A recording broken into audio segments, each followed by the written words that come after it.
Thank you so much for joining me today. I very much appreciate it. Thank you for having me, Michael. I want to start with something that's a little bit out of order, but you had talked about, which is you would send students, or you would recommend liberal arts programs for students, or liberal arts universities, I should say. I told my kids what they should do when they go to university is study what you want, study what you love, study what you're curious about. Certainly with an undergrad degree. Now, we're fortunate enough that we could help and it wouldn't be an issue. My point is that university today is too often focused on what job am I going to get when I graduate? And I always looked at it differently. It might be because I'm left-leaning and because I'm a liberal arts kind of guy as well. But I'm still reading books that I was first turned on to when I was an undergrad. Mm-hmm. And if you can get an education, not an education to get a job, but an education in university, I think that stays with you for the rest of your life. Is that advice that I gave my kids the best advice? Or should I have said to them, figure out what you're really good at, and that's what you study, because then you'll be able to get a really good job as soon as you graduate from university? Michael, it depends on who that kid is, right? There are some people who actually like to be told what they should do. Yes. And it's not about teenagers or it's about just human being in general. And there are some people who want to explore and take their own decision. So I think why parenting is a very difficult job in general is because you have to figure that out, right? While you're getting a lot of advice from all over the world, send your child to America to an Ivy League, your life is set. Go to Oxbridge, your life is set. Hey, don't spend that money, of whatever, $400 to $500,000, and keep your child in Dubai or in the UAE, and they'll figure it out and go for master's degree. When you don't even know if you would ever go for a master's degree in your life, right? So I would say the advice I would give to a parent before they start actually guiding their own children is to identify who the child is, basis on their own interest, by giving them opportunity to explore, by giving them opportunity to do things on their own and figure out if he or she is a good decision maker. And if not, sometimes as a leader, even in your company, you actually give a Direction, roadmap. yes. Exactly, a direction to them, and then you start giving that direction to them. But let's say, hypothetically, I were to give direction to the child, then I would certainly want them to pick up a career after exploring a little bit, at least 1 or 2 internships. You want to join media? Let me introduce you to Michael. Have a chat with Michael and understand what media offers you. It's not probably as glamorous as it looks on your screen. What happens behind the scene, right? What life you would be living, what money you will be making, right? And kids have those lifestyle goals that they want to achieve. Would this career allow them to achieve those lifestyle goals? And that's very, very important. Once you have done that, maybe for media or maybe for AI and computer science, and let's say medicine, right? Go and sit with the doctor and understand what his or her life is, right? And then you come back and actually pick up maybe a short course, like 5-hour, 6-hour course, and sit in a class and understand, am I suitable to learn this content? Am I sometimes capable to learn this content?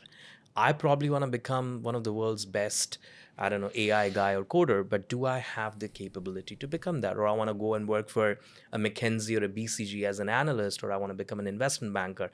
Am I good with those numbers and analysis? So do that little short course and have a reality check that, hey, can I actually do it? Once you've done that, then I would say do an innovation project.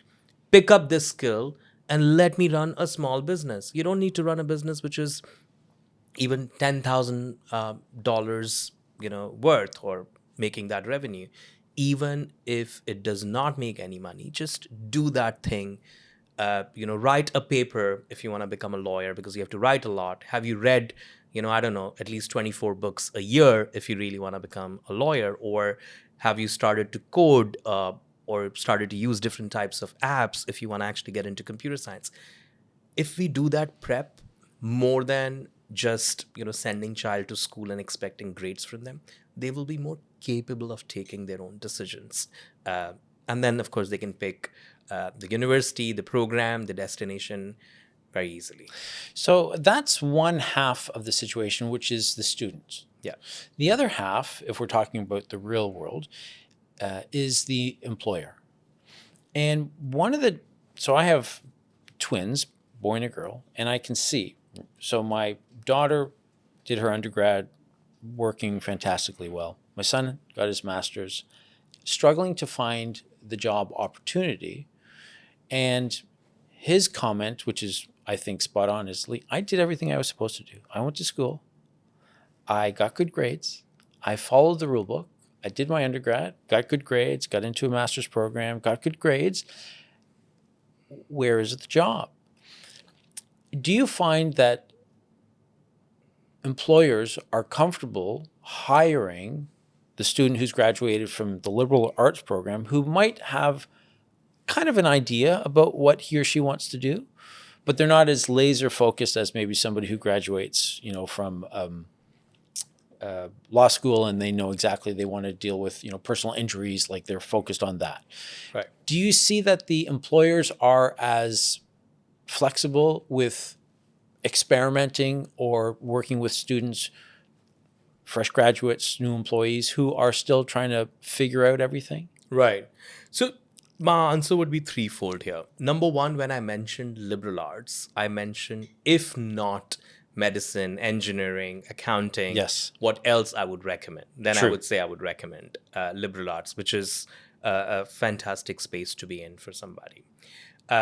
Secondly, I think there is a gap between what universities or your higher education institution would offer and what you actually expect from them. A lot of students and families think that by going to a university, I will get a job. And Right. that's when, Yes. hey, I did whatever I was supposed to do. I went to University of Toronto. I graduated from Rotman School of Commerce. I did my undergrad there. Where is my job in, Bay Street now, right? Or I go to NYU, and where is my job in Manhattan now? Is that enough? I think that's a first step. But there is another college, let's say in New York, called Baruch, which is not Columbia, which is not NYU, but actually a lot of graduates from that school get into Wall Street, and they're doing great jobs. There are graduates from University of Texas Austin who are doing fantastically well in their career, and there are actually candidates from Iowa State University and Idaho or Minnesota Twin Cities who are actually doing fantastically well, and there are sometimes kids from Ivy Leagues who actually don't get the job that they want. So what those professionals who actually embarked on a very successful career did differently than the rest of the graduates is undergraduate networking, being on LinkedIn. When you go to university, what are you doing to network well, to hone your skill sets? If you want to get into research, are you actually working with your professors? When you go to university and paying hundreds of thousands of dollars, it's not about just sitting in a classroom and getting that degree and getting a GPA. It's a lot more than that, which actually I would say many kids do not do, and that's why they're not very successful. And those who are, they have done all those things. I would say when I was pursuing my undergrad, I did, I think in 4 years, over 30 different part-time jobs, including international students' office to working in a call center, etc. And that's how I actually found this career of, being a part of the education industry as a counselor, right? So that is extremely important. I'll give you one last example of a kid who actually, graduated from University of Oxford Said School of Business undergrad program. That kid has been actually doing consistently internship throughout his 3 years of degree as an analyst with an international firm, working from his college dorm room, and had an offer letter before he graduated. Whereas half of his class, that went to other top schools around, didn't have that, and they are actually sending him the CVs. Hey, get me a job, right? So it's all about how you actually utilize the opportunities around you. And that is when I would say, before you send your kid to the university, You need to set their expectations right and make sure they have all those resources to actually utilize what universities have to offer in terms of opportunities, apart from only the bookish knowledge. So we're in Dubai, and I think people who travel from around the world and move to Dubai, you have to come with a certain amount of experience and a certain level of education. And I've found that the parents here are, it's just a given that your children will go to university, right? Because that's, at least in my experience, talking with friends, that's the way that's what they did. That's what they see you need, at least as that first step, to be successful on a global stage. So if I'm a parent of young children, not that you want to treat all children the same, but you had mentioned the age of 13 earlier. Is that when, as a parent, you start thinking about the future for the child? Is that what you would recommend to parents in your business to get them thinking about, okay, what's going to happen when the child finishes high school? Wow, Michael, I think parents start usually thinking about their kids as soon as they get the news that they are expecting a child, right? So, but if you talk about higher education, uh, how kids have to set their expectations right, parents also have to set their expectations right.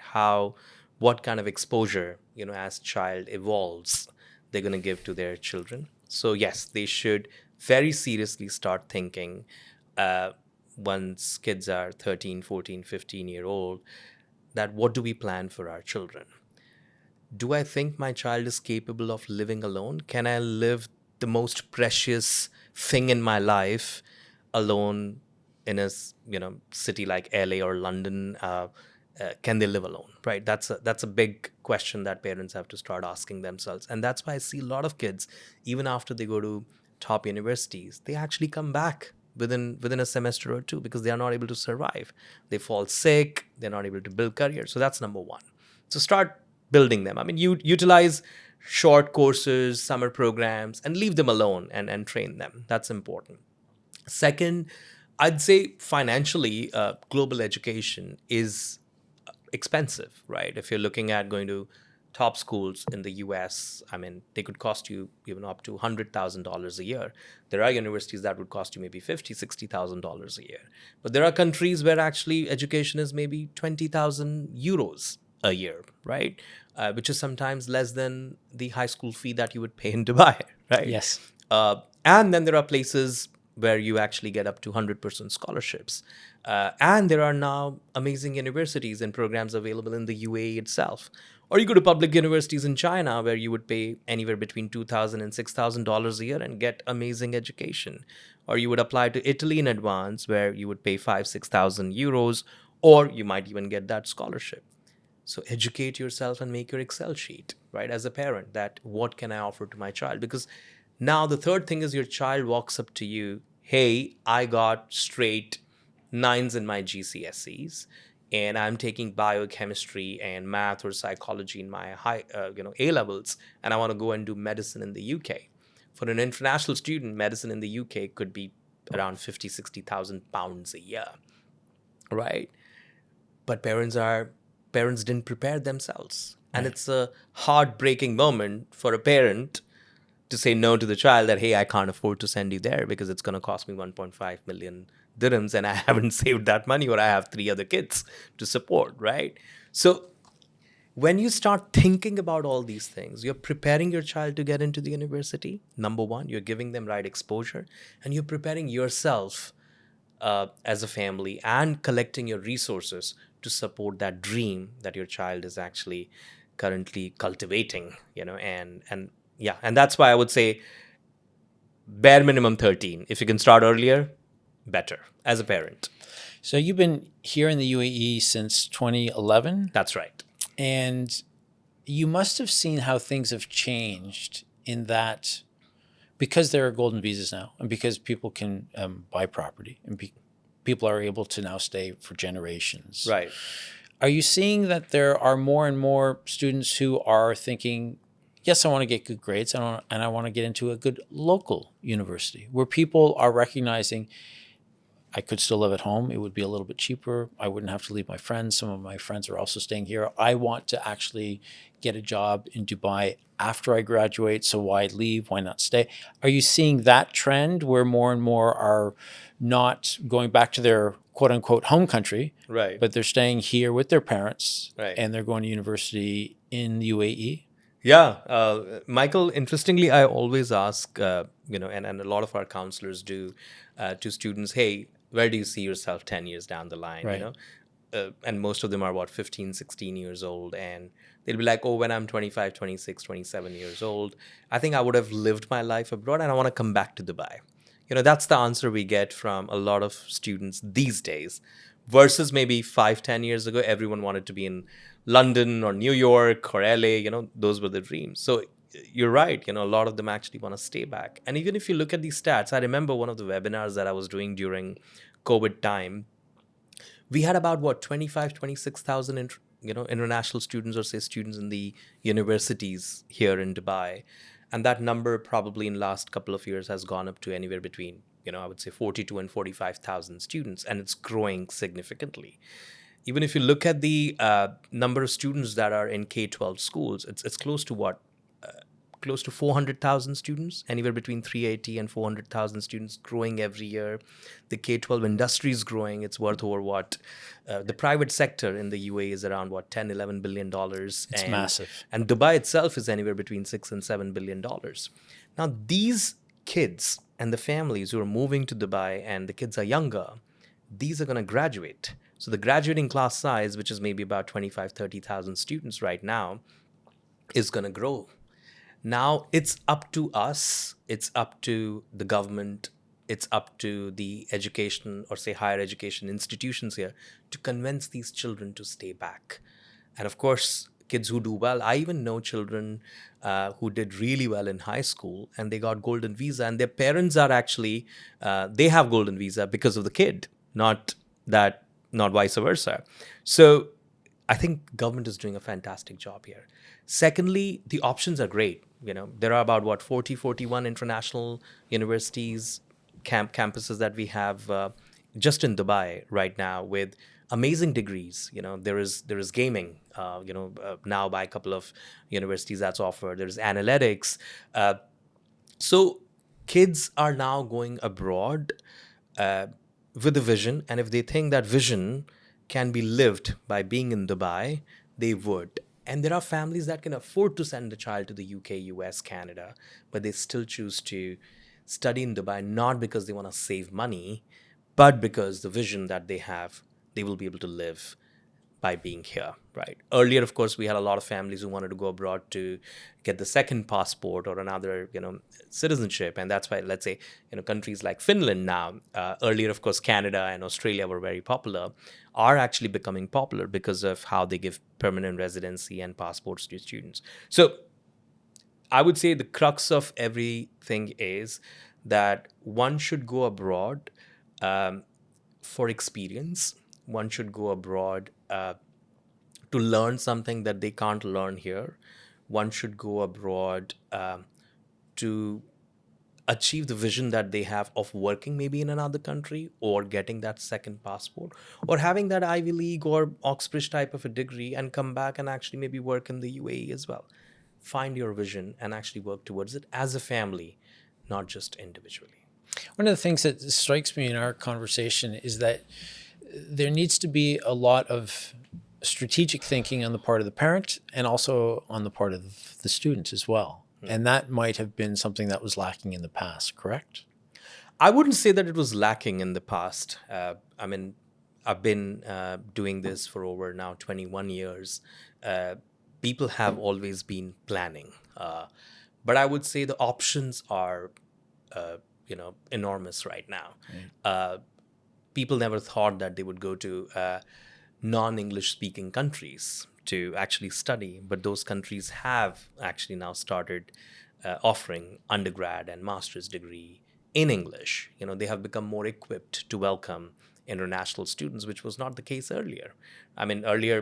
Historically, of course, Great Britain has been welcoming students from all over the world. That's been the case with the US and maybe Canada and Australia for a while. But the other countries are just emerging. They're building their infrastructure, including the UAE, right? So there are so many, international students, especially from Asian countries and African countries, Middle Eastern countries, who are actually coming to Dubai. And we know how UAE is. It's safe. Parents feel very, very comfortable actually leaving their children here. So the higher education space, which is probably worth over 140, $150 million currently, will go up to about $1 billion by 2033. So K-12 has been fantastic already, but higher education sector is going to grow immensely in the region. Yeah. When I was doing my research before this interview, I was thinking, oh, your business might be suffering a little bit because most people might not feel inclined to use you because they're not going to go to the States because of the realities of what's happening there now. Right. But now listening to you, because there are so many options, just as you said, Finland, China, so many, I lived many years in Japan, they have fantastic universities. But I do want to talk a little bit about some of the realities for students who are thinking about going to the US. Obviously, you wouldn't deter them because that's not your responsibility, but you would probably want to make sure that you're having honest conversations with them. Okay, let's look at the reality right now in America. If you have this passport, this could be an issue. What are some of those conversations that you're telling parents and students to think about so that they are not putting all their eggs in one basket in case things go sideways in America? 100%. See, having said whatever we spoke about so far, U.S. universities do offer The best. great education. Right. I wouldn't use the word the best, but they have excellent environment. The funding or say endowment these universities have, It's crazy. yeah, it's in billions of dollars. Harvard is massive. Exactly. Harvard, UT Austin, Stanford. Let's not even talk about the 8 Ivy Leagues and, the MIT, Stanford, Berkeley. Let's even talk about just good universities in America. Illinois, Urbana-Champaign, Michigan, Ann Arbor, I said UT Austin, Rice, all the other UCs, San Diego, etc., University of Washington, Seattle. They have a lot of funds. Their campuses are beautiful. Yeah. They offer everything to children that they actually need on the campus. There are research opportunities. You have so many Nobel laureates who are actually teaching you on those campuses. You go to Boston University, it has the legacy. Graham Bell invented telephone on the campus of that university, right? So of course, and international exposure that you get on that campus is amazing. So it's great. And even till today, anybody who walks in, they do walk in with a vision of going to an Ivy League. And when I was talking about this kid who got into Oxford, his dream was to go to UPenn, Wharton School of Business, and he was not even considering applying to the UK. But we guided him. Hey, you've got a fantastic profile. Let us apply to your top schools in the US. Those 6-7 of them, let us apply to the UK and let us keep a few other options open. And I think he applied to Singapore, National University of Singapore, etc. And when he got all his offers, he decided, hey, this degree I can finish in 3 years, and I'm actually spending maybe 50% of the money that I would spend in the US without compromising on the quality, and took that decision.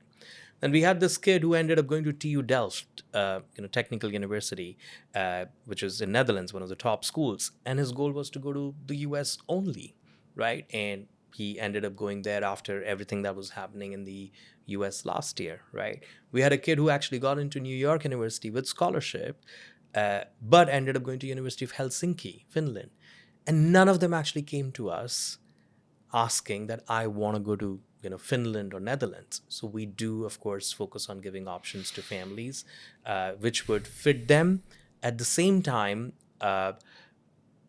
there are conditional offer letters, especially in the UK universities, and there are many kids who are predicted in A-star AA, and they have to meet that condition, right, for certain programs. And let's say in August your results come out and you end up getting, for some reason, lower grades. You need to have your backup options. So that is, I would say, our responsibility as counselors and parents' responsibility to make sure there is option 1, 2, 3, 4 for the children. Yeah. Do you think because Dubai is the city that it is, with so many different nationalities, so many different curriculums, that children who graduate from high school here are maybe better prepared than, say, an Indian student who only lived in India or a Canadian student who only lived in Canada to go abroad to study? Like, does Dubai offer an advantage or not so much? Michael, I think two personal examples. I was having lunch with three current Harvard College students on 1st of January this year. They were in town for some mentorship program, etc. And two of them had never left the US in their life, although they actually go to Harvard, right? It was their first time. When I actually went to university over, 25 years ago, that was the first time I actually took, a flight outside my home country.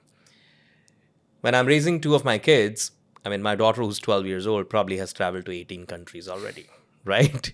And so when we talk about exposure, they know it all. They've got Starbucks to Tim Hortons here. They've got all the possible brands in Dubai Mall. So the exposure is there. At the same time, the variety of curriculums that actually schools offer here. So, of course, you've got the popular British and IB, you've got Indian curriculum, you've got French curriculum, you have Sabis, you've got American curriculum. And then those who are teaching these curriculums come from different parts of the world too. I mean, my daughter, out of 20, in her class, out of 25 students, I think there are 17 different nationalities, right? So that exposure really helps, right? We don't have to guide them when we go to immigration what to do. They already know what to do. So yes, this city does give amazing exposure to children. Even if they don't leave the city, I think the city itself has a lot to offer. Yeah. If you were to look into your crystal ball, say 10 years in the future, do you think that there are some degrees, and maybe this is the influence of AI, but do you think that there are some degrees that people might be thinking about studying in September starting, but maybe might not be relevant in 10 years? I would say, Michael, it's already happening, right? I think relevance is not the name of the degree. It's about what is taught in that degree, right?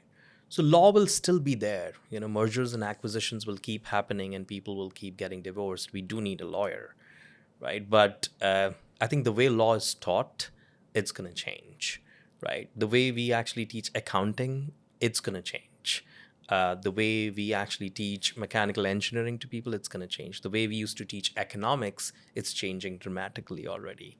So I would say this degrees, or most of them, will still be around, if not all.